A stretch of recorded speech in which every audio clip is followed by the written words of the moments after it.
본 방송에서 제공하는 투자 정보는 투자 판단에 대한 조언입니다. 방송에서 제공하는 주식의 가치, 가격 상승 및 하락에 대해서는 방송사에서 보장하지 않습니다.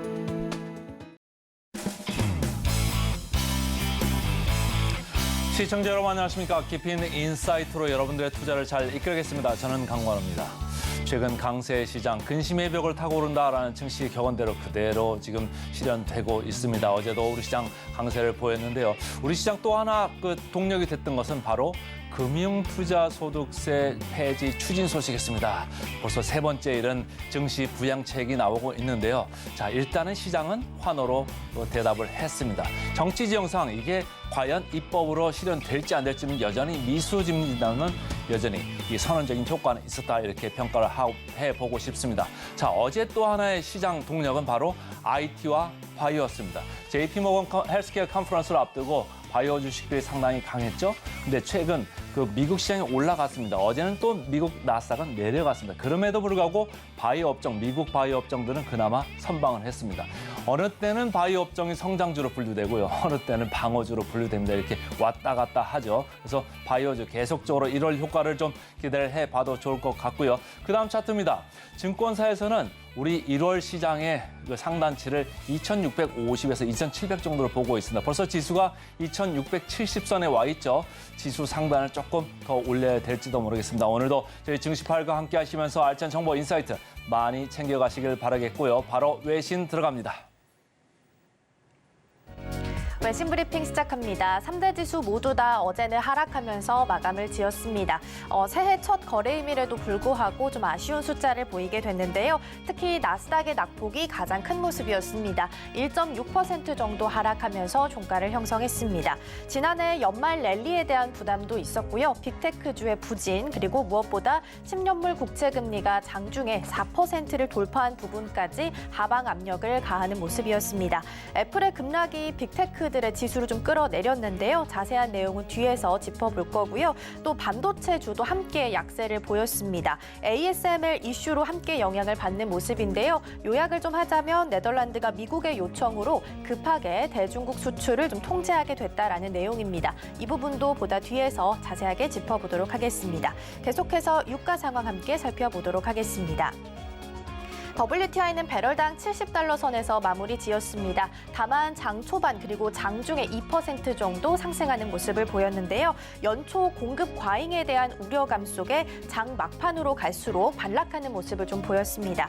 특히 어제 말씀드렸던 12월 중국 PMI가 좀 부진하게 나오게 되면서 수요에 대한 우려 또한 가격의 하방 압력을 가하는 모습이었습니다. 그리고 무엇보다 중요한 부분은 홍해 리스크가 계속해서 부각이 되고 있다라는 점인데요. 어제는 홍해 운항을 재개하려고 했던 덴마크 해운사 머스크가 홍해 운항을 중단하기로 했다라는 기사를 짚어봤었고요. 추가적으로 머스크는 홍해 운항을 일단 무기한으로 연기하기로 결정했습니다. 또 독일의 하파그로이드는 최소 일주일간은 홍해 운항에 있어서 추가로 좀 중단을 하기로 했고요. 세계 3위 규모의 프랑스 CCM 같은 경우에는 1월 15일부로 아시아와 지중해 지역 간의 컨테이너에 있어서 운송 요금을 최대 100% 정도 인상하겠다라고 밝히기도 했습니다. 그리고 밤사이 또 한 가지 추가된 소식이 있어서 살펴볼 건데요. 이번에는 이란과 관련된 소식입니다. 현재 후티 반군의 배후로 지목되고 있는 국가가 바로 이란입니다. 이란이 어제 홍해에 군함을 보낸 것으로 나타났습니다. 미국과 영국 등의 서방 국가들은 후티 반군 선박을 침몰시키고 또 공식적으로 경고하고 나섰는데요. 이러한 상황이 지속되게 되자 이란이 좀 개입을 하게 되면서 군함을 보낸 것으로 풀이가 됩니다. 가디언에 따르면 미국과 영국 등 서방 국가들은 후티 반군이 계속해서 공격을 이어갈 경우에는 후티 반군 시설을 공격하겠다라는 공식적인 경고를 남기는 방안도 검토하고 있다라고 보도를 했습니다. 서방 국가와의 갈등도 계속해서 심화가 되는 모습인데요. 점점 다른 국가들까지 좀 함께 개입을 하게 되면서 홍해 리스크가 장기화될 수 있다라는 부분 함께 챙겨가시면 좋겠습니다. 이어서 기사들 함께 살펴보도록 하겠습니다. 첫 번째는 포브스 기사 함께 보실 거고요. Dutch government blocks export of ASML chip making machine to China라는 기사입니다. 이번에는 ASML 그리고 미중 반도체 갈등 소식까지 함께 짚어보도록 하겠습니다. 네덜란드의 반도체 장비 기업인 ASML 같은 경우에는 반도체 공정에서 꼭 필요한 장비를 보유하고 있기 때문에 이른바 슈퍼을이라고 부르기도 합니다. ASML이 보유한 장비가 있어야 더 미세화되고 또 고도화된 반도체 칩을 만들 수 있기 때문인데요.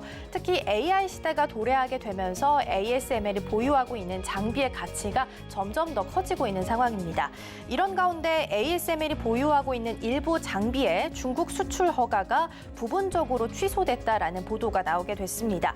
사건을 요약하자면 이렇습니다. 우선 지난해 미국은 미국산 부품을 포함하고 있는 경우에는 ASML의 일부 장비의 수출을 미국이 제한하도록 할 수 있도록 하는 새로운 규정을 발표한 바가 있었습니다. 네덜란드 정부도 이에 동참하는 차원에서 네덜란드 반도체 장비 업체들이 DUV 노광 장비 등 첨단 반도체 생산 설비를 수출할 때는 정부 허가를 받도록 하는 조치를 시행하겠다라고 발표한 바가 있었습니다.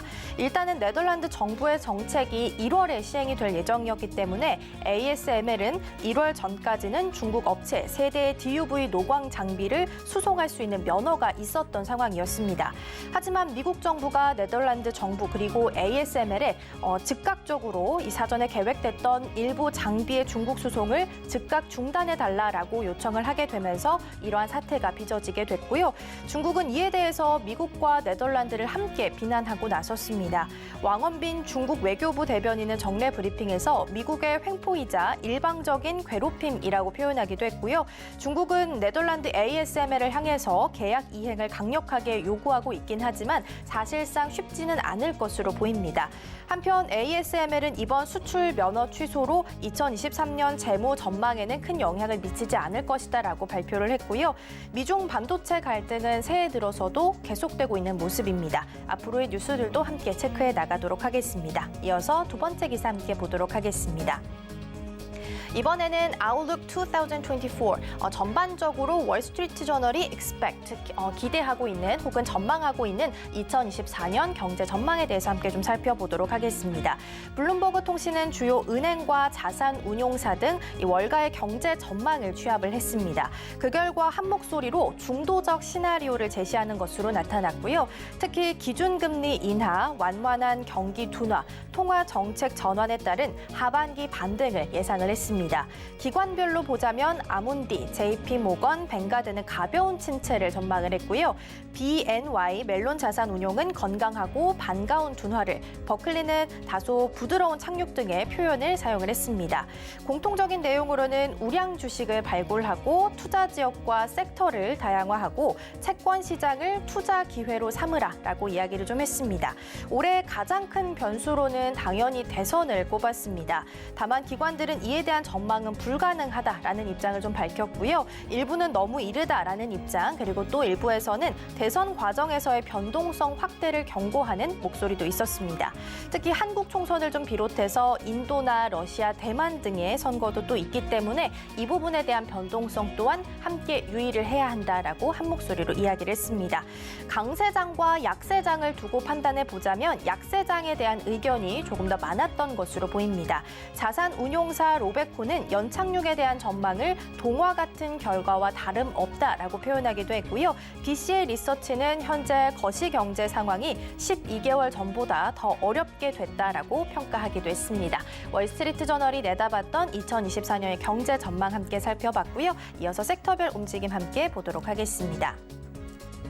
네, 전반적으로 빅테크주들의 약세가 좀 있었기 때문에 조금 더 붉은빛이 강하게 물들어 있는 모습 함께 보실 수 있겠습니다. 첫 번째는 비아디 그리고 테슬라 함께 보실 거고요. 먼저 비아디 주가 함께 보시면 전일장에서는 2.7% 빠지면서 마무리를 지었습니다. 반면 테슬라 같은 경우에는 지금 0.02% 소폭의 하락세 보이면서 마무리를 지었었는데요.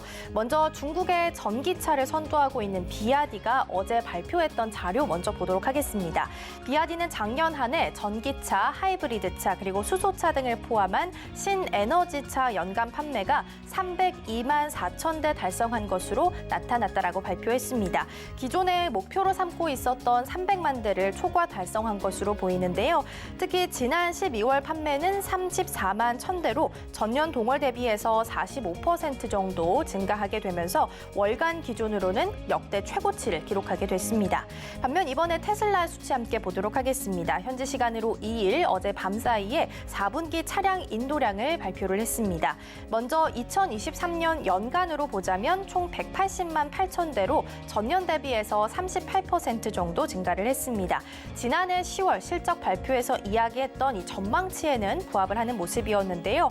하지만 지난해 4분기 48만 4천 대 전기차를 인도하게 되면서 비아디에게 밀리게 됐습니다. 이에 외신들은 비아디가 중국에서 출시한 다양하고 저렴한 모델에 힘입으면서 전기차 부문의 새로운 1위사로 등극했다라고 평가하기도 했습니다. 앞으로 비아디가 써나가게 될 새로운 역사까지 함께 유의 깊게 보시면 좋지 않을까 싶습니다. 이어서 다음 특징주로는 코인베이스 함께 보도록 하겠습니다. 전일 대비 9% 넘게 큰 폭으로 좀 빠지는 모습이었습니다. 다만 그래프상 보자면 장 초반부터 계속해서 상승했고요. 장 막판 들어서 크게 한번 밀리는 모습을 좀 보였습니다. 비트코인이 가격이 상승했기 때문에 코인베이스는 장 초반부터 계속해서 상승하는 모습을 좀 함께 보였었는데요. 2022년 4월 이후로 4만 5천 달러 선을 넘어서는 모습을 보였습니다. 코인베이스는 개장 전에 프리마켓에서부터 큰 폭으로 상승하는 모습을 보였었는데요. 이번 상승의 배경에는 비트코인 현물 ETF 승인에 대한 기대감도 있지만요. 무엇보다 4년 만에 돌아오게 되는 반감기에 대한 기대감 또한 여기에 반영이 되어 있었습니다. 반감기가 되면 채굴 시의 보상이 반으로 줄어들기 때문에 공급량이 줄어들게 되면서 가격은 상승한다는 효과를 가지고 올 수 있기 때문입니다.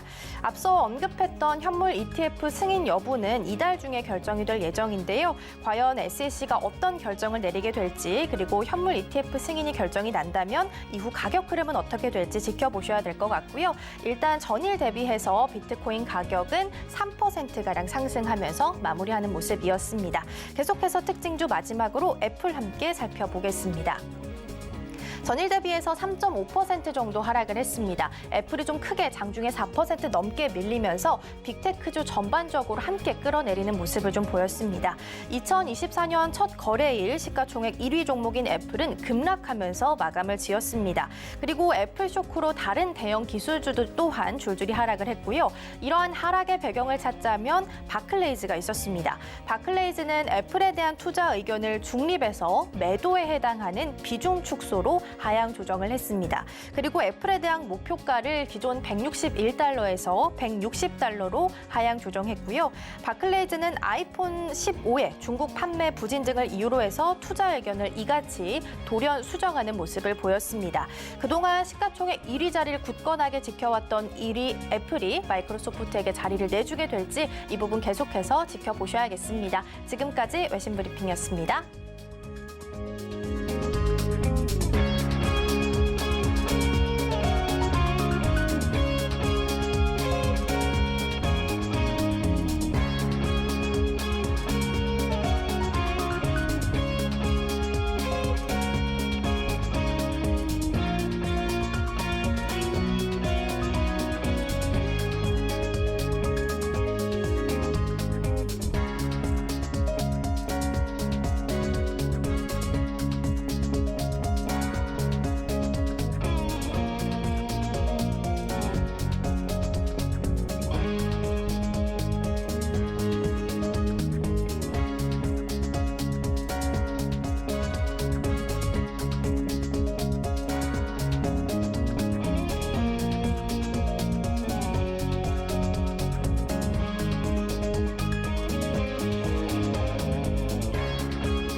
TV 증시팔 조간 브리핑 시간입니다. 서울경제신문에서 발행한 이슈 전해드리는데요. 첫 번째 소식부터 하나하나 짚어보겠습니다. 화면 살펴보시죠.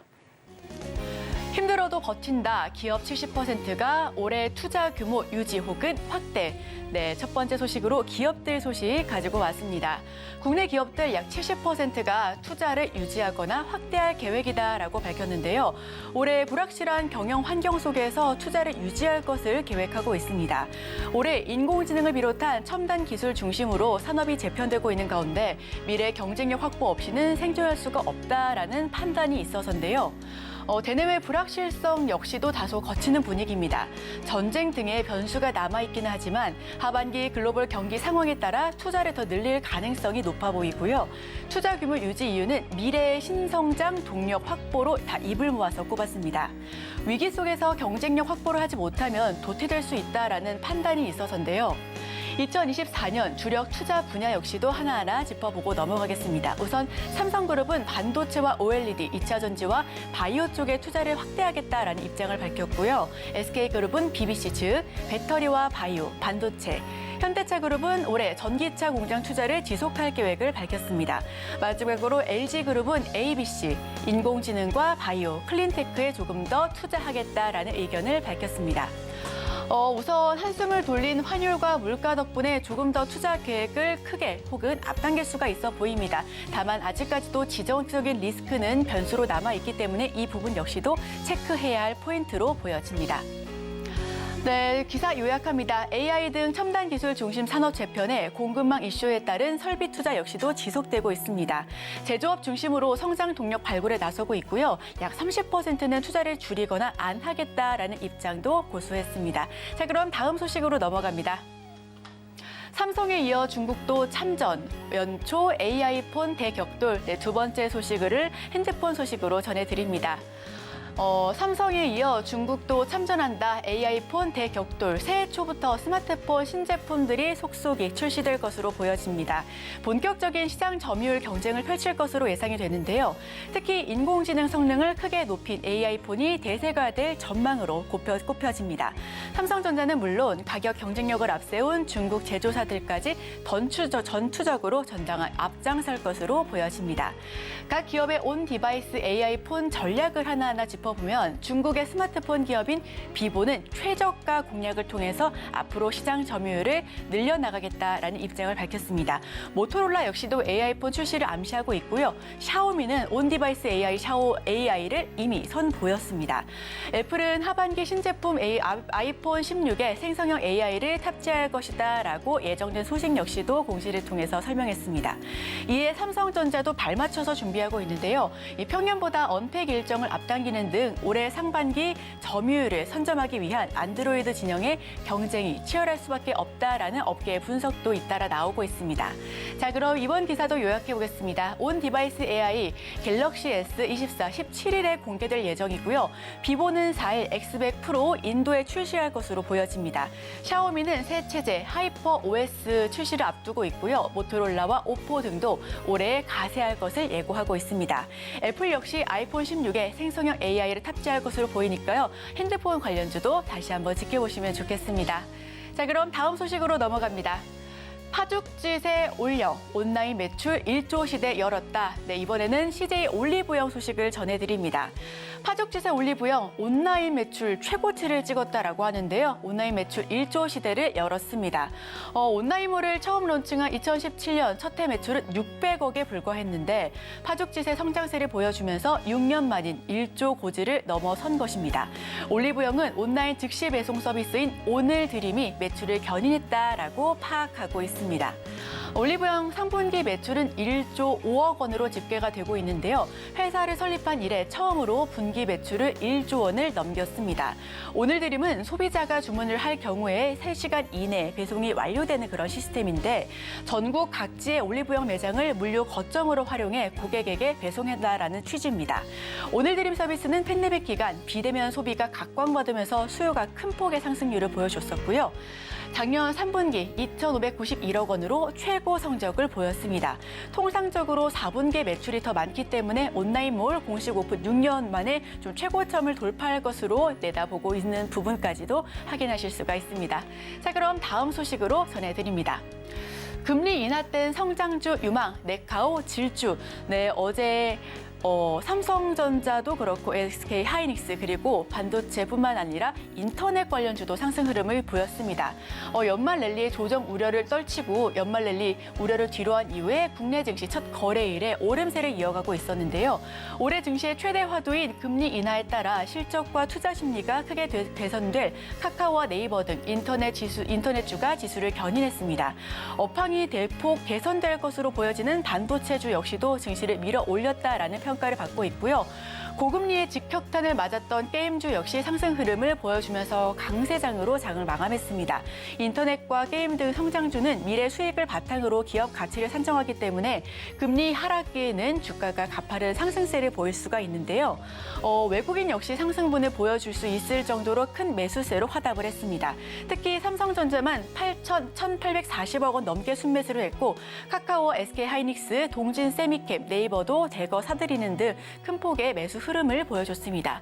다만 큰 상승률을 연말 내내 지속했었던 2차 전지 관련된 종목은 첫날 거래일에서 전반적으로 하락 마감하는 등 좀 다소 부진한 모습을 보여줬습니다. 자, 어제 바이오주들도 일제히 상승분을 보여줬었는데요. 셀트리온 쪽에서 호재가 나왔습니다. 셀트리온, 통합 셀트리온에 대한 기대감으로 셀트리온은 15% 상승 흐름을 보여줬었고 셀트리온 제약은 가격 제한폭까지 오르면서 29.93%로 상승 흐름을 마감했는데요. 여기에 에이프로젠은 5%, 바이넥스 4%, 삼성 바이오로직스 역시 3.82% 강한 흐름을 보여주면서 제약바이오 테마가 일제히 상승 흐름을 기분 좋게 보여줬습니다. 금리 인하에 여러 테마가 상승 흐름을 보여주고 있는 기분 좋은 연초 랠리를 보여주고 있습니다. 이에 더더욱 옥석 가리기가 중요한 만큼 우리 시청자 여러분들께서도 서울경제 증시8과 함께 하시면서 다양한 인사이트 얻어가시길 바랍니다. 자, 그럼 저희는 바로 이어서 전문가의 의견과 함께 수혜주까지 찾아보도록 하겠습니다. 저희와 끝까지 함께 하시죠.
앞서 살펴본 조간 브리핑 중 전문가는 어떤 부분에 조금 더 초점을 맞췄을까요? 오늘의 일면 헤드라인입니다.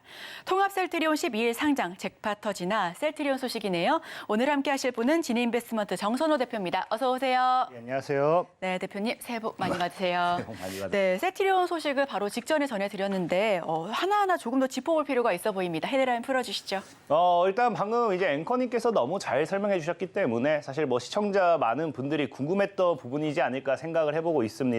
자, 일단 셀트리온이 이제 드디어 이제 합병 상장을 하겠다라고 발표를 했는데, 자, 그럼 우리가 이 셀트리온이라는 것에 대한 이 기업이 상장하는 게, 합병하는 게 왜 중요한가를 좀 이해를 하고 가셔야 돼요. 자, 일단 본다라고 하면은, 자, 셀트리온이 우리가 합병하는 이유 무엇 때문인가 봤을 때 나오죠. 이제 보통은 이제 이 기업들이 분사되어 있다라고 하면은 다 이 각각의 사업 분야가 나눠지게 됩니다. 하지만 그런 나눠져 있는 걸 뭐 하겠다?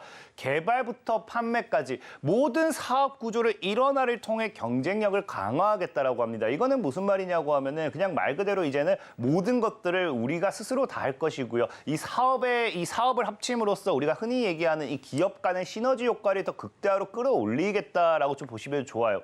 자, 그럼 우리가 여기서 중요한 게 뭐냐고 하면은 과연 이 셀트리온이라는 기업이 이런 사업 분야를 합쳤을 때 이제 이 역량을 끌어올려서 시너지 효과를 발휘했을 때 어느 쪽으로서의 섹터 수급 기대가 있을지에 대한 분석도 해봐야 되잖아요.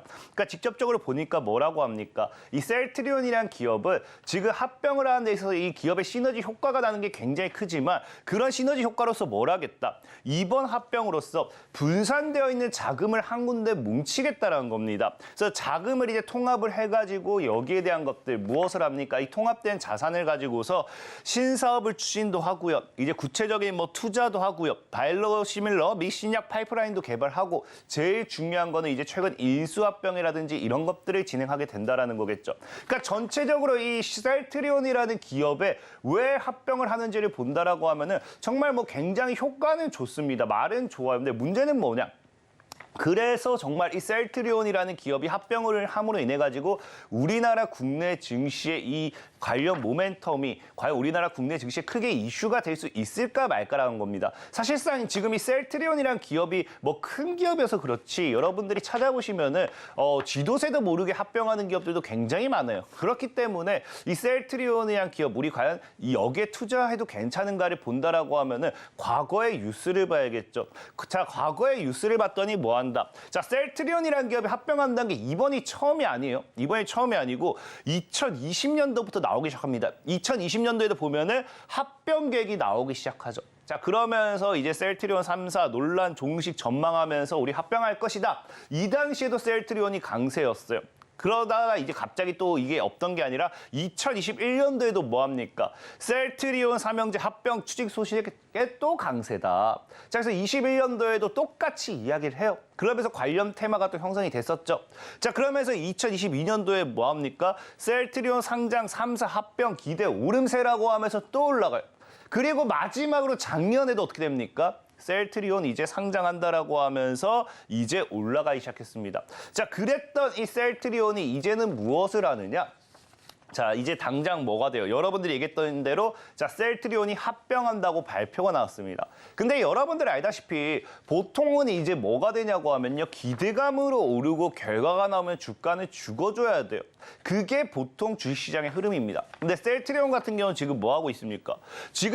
오히려 지금 이제 12일에 이제 상장을 하겠다, 합병 상장하겠다라고 발표하면서 뭐 합니까? 어제 15% 급등하고요. 셀트리온 제약은 상한가를 가는 등 이 이슈가 끝나지가 않았다는 겁니다. 그렇다는 건 무엇이냐?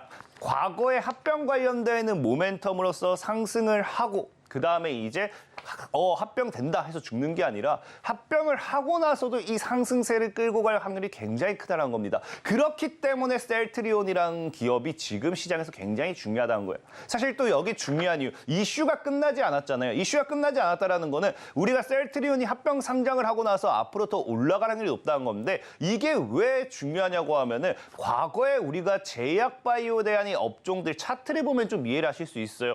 자, 이게 과거 제약 지수입니다. 2015년도부터 해서 2020년 정도 있고요. 보면 알겠지만 가다가 2015년에 좀 올라와요. 저 당시에 올라갔을 때는 여러분들이 이제 주식을 뭐 오랫동안 안 하셨던 분들, 최근에 접하셨던 분들 모르겠지만 저 당시에는 한미약품이라는 기업이 전 세계적으로 정말 최대 규모의 기술 수출, 기술 이전 관련되어 있는 계약이 나오면서 한미약품이 10배 가까이 상승합니다. 6배에서 10배가 상승해요. 그러면서 한미약품이 견인하는 뭐가 나온다? 제약바이오 1차 파동이 나왔고요. 그다음에 2017년도 들어가면요. 갑작스럽게 이제 제약주가 신고가를 달성해 보일 거예요.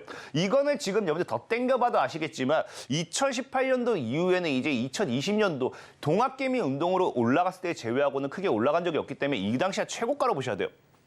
그럼 이때 왜 올라갔냐라고 보시면 뉴스에도 나와 있지 뭐라고 합니까? 셀트리온 3인방 활활이라는 거예요. 그러니까 이 당시에는 사실 2017년도에 이 제약바이오의 열풍을 가지고 왔던 거는 셀트리온 관련되어 있는 관련주들, 셀트리온이라는 기업들이 제약바이오의 견인을 주도하고 그 옆에 있던 제약주들이 뭐한다? 함께 으쌰으쌰 같이 따라갔던 그런 시대라는 겁니다. 근데 제가 아까 앞에서 뭐라 했어요? 이제 셀트리온이라는 기업이 합병을 통해서 시너지 효과와 이런 모든 것들을 극대화되려고 하는데 여기서 주가가 상승하지 않았다라고 하면 셀트리온은 그냥 여기서 합병이 끝이구나라고 넘어갈 수도 있습니다. 근데 지금 셀트리온이라는 기업이 뭐 한다고요? 합병을 한다라는 소식과 발표가 난과 동시에 오히려 주가가 더 상승하는 거는 이번에 셀트리온의 강한 상승을 또 우리가 예상해 볼 수도 있다라는 거고 그럼 그 과정에서 뭐 할 수밖에 없어요. 과거 제약바이오 2차 파동이 셀트리온이라는 기업이 주도했다라고 하면은 이번에 3차 파동 역시도 뭐 한다? 셀트리온으로 인해서 제약바이오의 대파동이 나올 수도 있다라는 겁니다. 특히나 여러분들 아셔야 될 게 증시의 대상승이 나왔을 때는 늘 작년 같은 경우는 2차 전지 때문에 우리나라 증시가 대상승 나왔다고 하지만 사실상 에코프로를 제외하고는 올라간 종목이 없습니다. 모든 종목들이 박살나고 거기에 있는 수급이 에코프로로 갔을 뿐이에요. 하지만 제약바이오가 움직였을 때는요. 모든 종목들이 함께 움직이고 함께 올라갔던 그런 대세 상승장의 시작이었어요. 그래서 이번에 셀트리온이라는 이 종목이 합병과 함께 제대로 상승 탄력을 받아준다라고 하면은 제약바이오의 랠리를 통해서 여기에 플러스 추가적으로 뭐 할 수 있다? 우리나라 증시의 대세 상승장. 이제 계속 얘기하는 금리 인하 모멘텀까지 엮어준다고 하면은 저는 감히 코스닥 1000포인트 돌파와 함께 더 큰 상승 랠리가 나와줄 수 있지 않을까. 지금이 오히려 여러분들 저가 매수 투자의 적기다라고 말씀을 드리겠습니다. 네, 최근 오름세를 보였던 제약바이오 섹터는 JP모건 헬스케어 이벤트가 밀고 셀트리온이 좀 끌었다 해도 과언이 아닐 것 같은데요. 셀트리온 합병 같은 경우는 분산된 자금을 통합해 신사업을 추진하거나 혹은 투자를 조금 더 공격적으로 진행할 것으로 보여집니다. 자, 그럼 투자 포인트는 어떻게 잡아보면 될까요?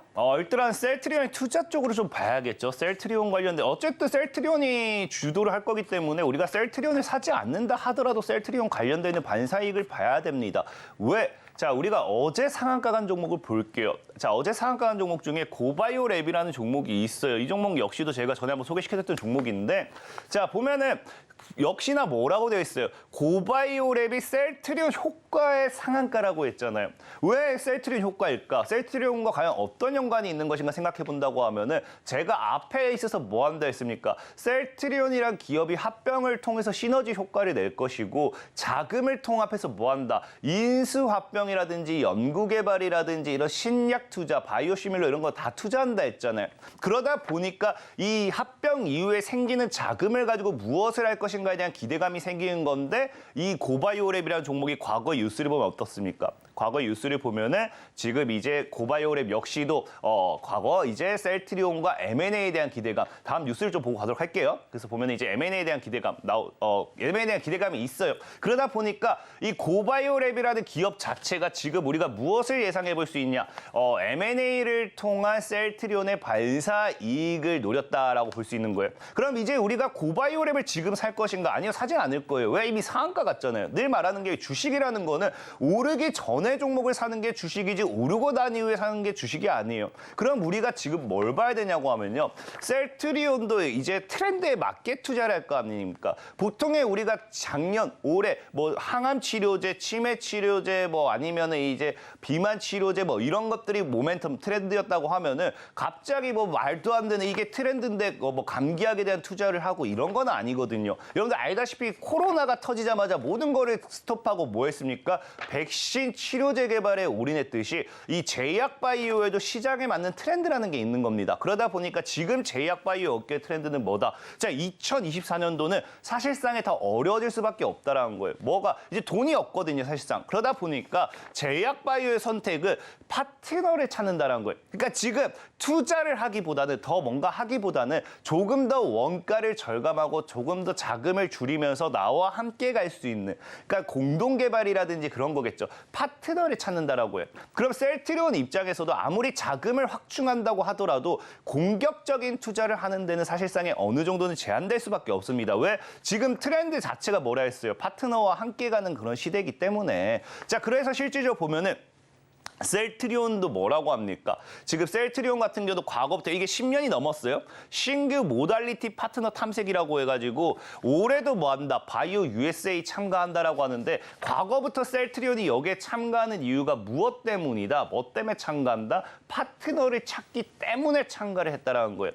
그렇다라는 건 지금 뭐 할 수 있습니까? 셀트리온 역시도 아까 얘기했던 우리 인수합병도 중요하고요. 연구개발도 중요하고 바이오 시뮬레이터 신약 같은 것도 중요하겠죠. 근데 어쨌든 뭐 인수합병이 잘 되지 않는다고 하면은 인수합병을 하겠다라는 건 그 기업과 뭐 하겠다는 겁니까? 뭡니까? 그 기업과 어떤 기술력을 내가 인정했다는 거거든요. 인수합병이 안 되면 그건 파트너 관계로 갈 수밖에 없는 거고요. 연구개발하는 데서 잘 안 되면 또 파트너로 갈 수밖에 없는 거고요. 바이오 시밀러 신약 뭐 이런 개발을 하는 데 있어서 셀트리온이 기술력이 좀 부족하다면은 역시나 파트너로 갈 수밖에 없는 그런 선택적인 선택을 할 수밖에 없는 겁니다. 그러다 보니까 이 셀트리온이란 기업 자체도 저는 분명히 말씀드리고 싶은 게 앞으로의 파트너 관련돼 있는 모멘텀. 어제는 이제 인수합병 모멘텀으로 고바이오랩이 상한가를 갔다라고 하면은 이제는 또 파트너 관련돼 있는 모멘텀 오르지 않은 거는 파트너지 않을까 좀 말씀을 드리면서 이 셀트리온이 어디에 파트너, 어디에 조금 더 이 파트너 관련돼 있는 모멘텀이 부각될까에 조금 더 집중해 보시면은 아마 반사이익을 받을 수 있는 관련 수혜주를 충분히 찾아보실 수 있다라고 말씀을 드리겠습니다. 오늘의 일면 키워드는 셀트리온 그 자체입니다. 셀트리온 낙수 효과에 좀 주목해보면 좋을 것 같고요. 올해 제약바이오 업계는 파트너 찾기에 집중을 했었는데 실제 셀트리온의 파트너가 될 수 있는 종목은 어떤 종목인지 하나 좀 짚어보면 좋을 것 같습니다. 자, 우선 셀트리온의 수혜받은 고바이오랩에 대한 그 차트 역시도 좀 살펴봤는데요.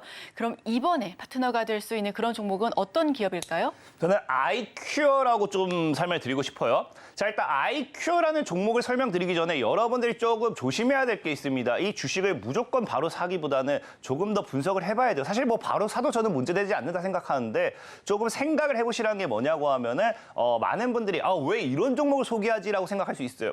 실질적으로 이 아이큐어가 영업이익이 5년 연속 적자입니다. 5년 연속 적자면요. 상장 폐지 사유에도 해당되는 기업이에요. 근데 그럼에도 이런 종목을 왜 소개하느냐라고 묻는다고 하면은 첫째로는요. 제약바이오는 대다수의 기업이 연구개발 비용이 굉장히 많이 들어요. 그 사실상에 정말로 뭐 셀트리온 우리가 SK가 아니죠. 셀트리온이라든지 삼성바이오로직스라든지 뭐 이런 큰 기업이 아닌 이상은 뭐 한다. 대다수의 제약바이오는 여러분들이 까보시면 아시겠지만 다 적자라 보시면 좋고요.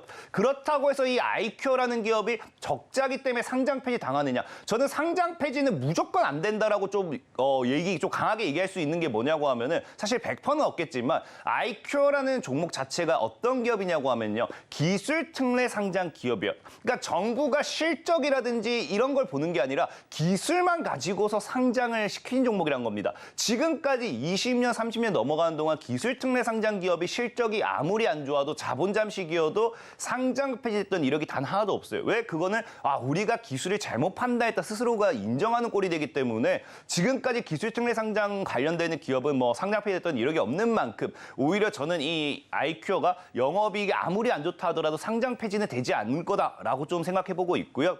자, 그리고 어쨌든 이 아이큐어라는 종목의 모멘텀이 무엇이 있냐고 하면요. 셀트리온, 아까 얘기했죠. 파트너를 찾는다. 근데 이 아이큐어라는 기업 자체는 실질적으로 이 셀트리온과 이미 치매 치료제를 개발함으로써 이 공동 개발을 했습니다. 그러면서 이 지금 판매가 되고 있고 이 치매 치료제를 가지고서 이미 해외에도 진출하면서 꽤 인지도를 높이고 있어요.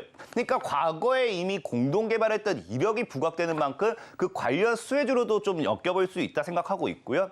자, 그리고 이제 두 번째는 이제 올해 세 가지 트렌드에 집중하셔야 돼요. 올해 이제 지금 딱 제약바이오를 놓고 본다고 하면요. 보통은 ADC, 항암 이쪽을 많이 얘기하고요. 두 번째는 비만 치료제를 많이 얘기합니다. 그리고 마지막 세 번째, 사실 이게 앞에 두 개와는 다르긴 하지만 이 각 기업들이 또 이제 최근에 뭐 합니까? 알츠하이머 관련된 신약을 또 발표하기 시작했어요. 그래서 이번 연도에 뭐가 나온다? 알츠하이머 관련되는 테마, 즉 치매 관련되는 테마겠죠. 역시도 이번 연도 우리가 무시할 수 없다라는 겁니다.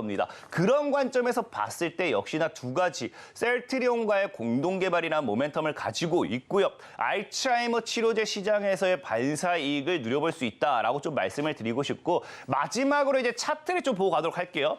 이제 이게 아이큐어란 차트예요. 지금 보시면 아시겠지만 과거에 이제 앞에 이제 윗꼬리를 다는 장대 양봉이 한번 나와줬어요. 그러면서 일봉이 이제 어느 정도 받쳐주는 구간. 그래서 지금 이게 우리가 구름대라고 표현하는 구간이 나옵니다. 이 조만간의 구름대와 이제 122편까지 뚫어버리게 되면 이때부터 본격적인 강한 상승 랠리가 나올 확률이 굉장히 커요. 그렇다라고 하는 거는 저는 개인적으로는 상승하기 전에 사야 주식이겠죠. 어차피 차트는 여러분들 보면 바닥에 있을 거예요. 바닥에 있을 거고 그렇다고 하면 지금 자리에서 매수를 했을 때 정말 이게 여러분들 월봉상 이렇게 확대해 보면요. 10배 이상의 이런 상승 폭을 기대할 수 있는 종목이 되지 않을까 좀 말씀을 드리면서 아이큐어라는 종목을 마무리하도록 하겠습니다. 네, 오늘의 일면 수혜주는 아이큐어를 꼽아봤습니다. 셀트리온의 파트너를 찾아라. 예, 주목해 보시면 좋을 것 같고요. 다만 재무적인 리스크 차원에서 우리 시청자분들께서 조금 더 분석해 보시면서 자꾸만 접근하면 좋겠다라는 의견까지 들어봤습니다. 지금까지 진인베스트먼트 정선호 대표와 함께했습니다. 오늘 말씀 고맙습니다. 감사합니다.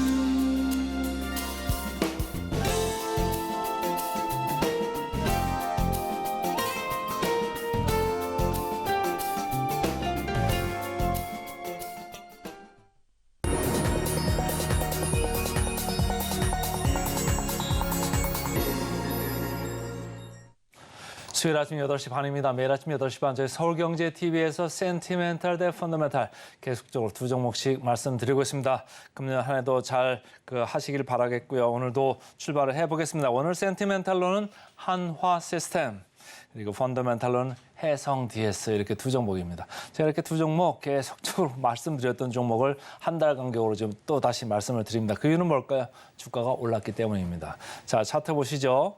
한화 에어로스페이스, 한화 시스템. 제가 한화 그룹만 얘기를 많이 한 쪽이 방산 쪽입니다. 다른 쪽에서는 크게 얘기를 안 했죠. 한화 솔루션 정도로만 이제 언급을 했었고. 근데 한화 에어로스페이스 이렇게 빨간 걸로 보시면은 최근에 주가가 괜찮습니다.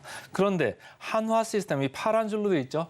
훨씬 더 좋습니다. 주가가 상당히 강하고요. 어제도 상당히 강했습니다. 그래서 제레이드에 다시 걸려 나왔다. 근데 조금 단점은 있죠. 주가가 많이 올라오면 뭐죠? 더 올라갈 게 조금 제한적이다. 이런 게 있습니다. 그래서 좀 업데이트 차원에서 말씀을 드리려고 하고요. 어쨌든 방산주, 골드만삭스에서 방산주 쪽을 금년에 상당히 좋은 업종으로 이렇게 쳤었잖아요. 그래서 방산주가 여기 녹색으로 보이듯이 상당히 계속적으로 괜찮았어요. 그래서 오늘 간밤에 미국 증시가 특히 나스닥 중심으로 좀 밀렸습니다만은 그래도 방산주 쪽은 계속적으로 펀더멘탈이 받쳐진다. 이렇게 생각을 하시면서 중장기적으로 좀 끌고 가셔도 좋을 것 같습니다. 자, 유진투자증권입니다. 24년에도 성장이 이어질 거다 이런 얘기예요.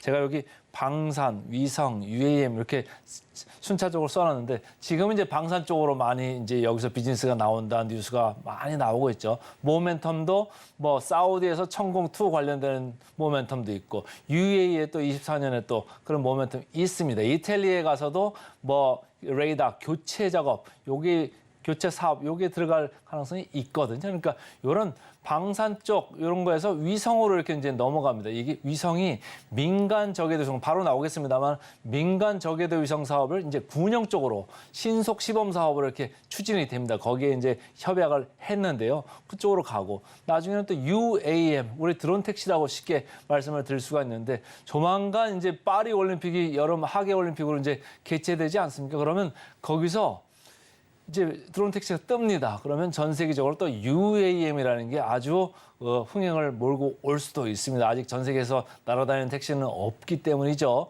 그런데 이 한화 시스템도 25년도에는 한번 테스트 비행을 시작을 할 거다 이런 얘기가 있습니다. 그러니까 전반적으로 성장 스토리가 가지런히 좀 놓여 있다 이렇게 보시면 되고요. 이 회사는 육군, 해군, 공군 그러니까 육해공을 다 아우르는 방산 부품 체계 이쪽 개발에 인볼브된 이런 회사가 되겠습니다. 자, 레이더 관련돼 가지고 한화 시스템이잖아요. 시스템이 레이더 시스템을 이제 얘기를 하는 건데 천공 체계에도 이렇게 레이더가 들어가고요. 비행기는 당연히 레이더가 들어가겠죠. 그래서 미래 첨단 무기에도 레이더가 들어간다. 이 회사가 핵심적인 회사다. 이런 얘기입니다. 자, 왜 그런 걸 또 제가 강조를 하냐면요. 최근에 의미 있는 수주의 뉴스가 하나 떴죠. 11월 말에 398억 규모로 해가지고 저궤도 위성 기반 통신 체계 사업 협약을 체결을 했습니다. 아무래도 이쪽에 먼저 가 있는 회사이기 때문에 손을 잡을 수밖에 없죠. 그래서 2년 개발하고 25년 하반기에 이제 육해공이 시범 운영을 하는데 이 회사가 이제 이런 저궤도 쪽으로 가다 보면은 위성 쪽까지도 아까 말씀드린 대로 이제 모멘텀이 있을 수 있습니다. 그걸 보면서 기관과 외국인이 꾸준히 이렇게 사 모으고 있습니다. 개인들이 팔고 있는 거지. 개인들은 뭐 회피할 수 있죠. 그런데 뭐 좀 천천히 파셔도 될 수 있다. 이런 얘기를 저는 드리고 싶어요. 어제 다만 거래량이 조금 많이 이렇게 떴습니다. 그리고 이렇게 깃발이 섰죠. 거래가 18,590원까지 고점을 치고 장중 고점보다는 조금 내려와 있습니다. 그래서 뭐 오늘 미국 시장이 밀렸기 때문에 조금 밀릴 수는 있습니다만은 못 사신 분들은 좀 저점 매수에 좀 적극적으로 생각을 하셔도 좋고 많이 가지고 계신 분들은 다시 반등 오면 또 이제 매도가 나올 수 있는 이런 타이밍이기도 합니다. 자, 공매 잔고일 이제 다 공매 잔고는 이제 쪼그라들었죠. 그래서 이제 공매 쪽에서는 큰 임팩트는 없다. 한 20만 초반대 이 정도 공매도 잔고율이 있을 뿐입니다. 역사적 밸류 밴드로 봐도 중앙 정도에 와 있고 좀 상단 쪽으로 가 있죠. 그래서 중상단에 있다 이렇게 이제 생각을 하시면 되는데 그 정도로 주가가 상당히 많이 올라온 게 사실입니다. 성장 스토리 있습니다만은 곧 보여드리겠습니다. PER. 자, 이렇게 생겼습니다. 포워드 PER 한화 시스템 26.3배입니다. 상당히 크죠. 시장 PER보다도 2배 반이나 높습니다. 물론 이제 LIG 넥슨 최근에 좀 올라와서 23배 이렇게 올라와 있습니다만은 제일 높습니다. 한화 시스템 제일 높기 때문에 조만간 이제 매도 차익 이런 압력이 있을 수 있습니다. 하지만 회사가 성장 스토리대로 커나가는 것은 사실이기 때문에 계속 중장기적으로 저점 매수에 임하시면 좋을 것 같다. 이런 개인적인 생각입니다. 자, 목표 주가 보겠습니다. 주가가 많이 올라왔죠. 많이 올라왔으니까 이제 거의 뭐 9%밖에 안 남았습니다. 그래서 제가 상당히 성공적인 주가 강세를 보였는데 앞으로도 좀 관심 있게 보십사 해서 오늘 센티멘탈 주식으로 한화 시스템부터 말씀을 드렸습니다. 펀더멘탈로 넘어가겠습니다. 펀더멘탈 아까도 말씀드렸습니다만은 해성 DS 되겠습니다. 어제 테크주들 상당히 강했죠. 어제 뭐 거래 첫 거래일이었는데 바이오주, 테크주 두 개 축이 양대 축이 끌고 올라갔습니다. 테크 쪽이 특히 강했는데요. 기판 관련주가 상당히 강했습니다. 해성 DS도 강했고 심텍, 대덕전자 뭐 할 것 없이 쭉 다 괜찮았습니다. 그중에서도 제 눈에는 해성 DS가 계속적으로 이렇게 보입니다. 그래서 오늘 말씀을 다시 드립니다. 몇 번을 말씀을 드렸던 회사가 되겠고요.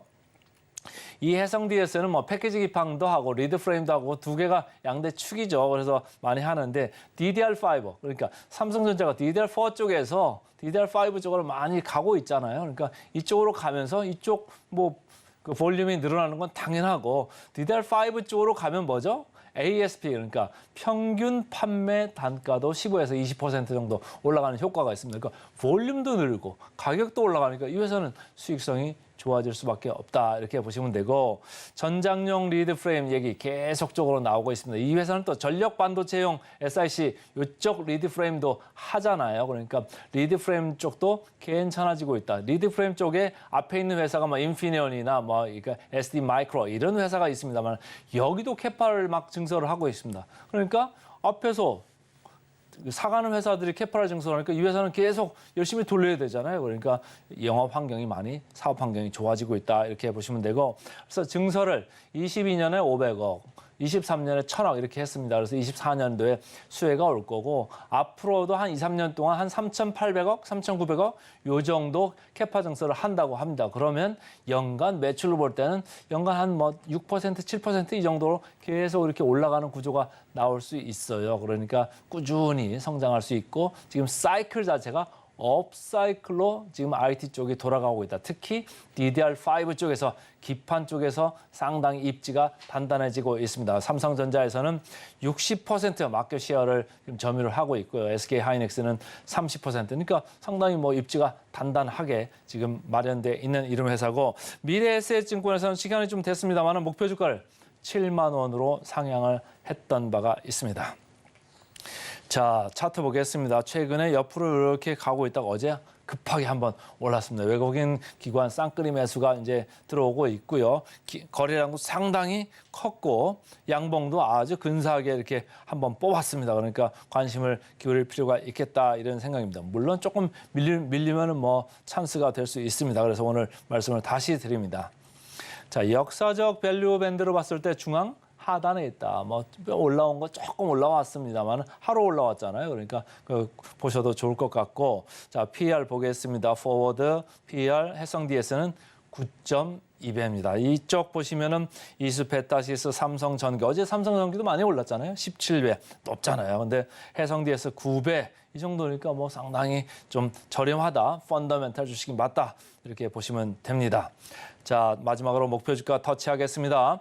해성 DS 11% 정도 남았습니다. 그래서 오늘은 센티멘탈로 한화 시스템, 펀더멘탈로 해성 DS 두 종목 말씀드렸습니다. 오늘의 핵심 요약 세 줄입니다. 뉴욕 증시 새해 첫 거래일을 혼조 마감했습니다. 다우지수만이 소폭 상승에 그쳤습니다. 통합 셀트리온 12일 상장, 잭팟 터지나 셀트리온 파트너 기업 아이큐어에 대해 주목해봤습니다. 마지막으로 센티멘탈 대 펀더멘탈. 센티멘탈은 방산주 강세 수혜를 받을 수 있는 한화 시스템, 펀더멘탈은 테크 강세 동참할 해성 DS 살펴봤습니다. 저희는 바로 이어서 증시 9로 돌아오겠습니다. 개장 방송도 서울경제TV와 함께 하시죠.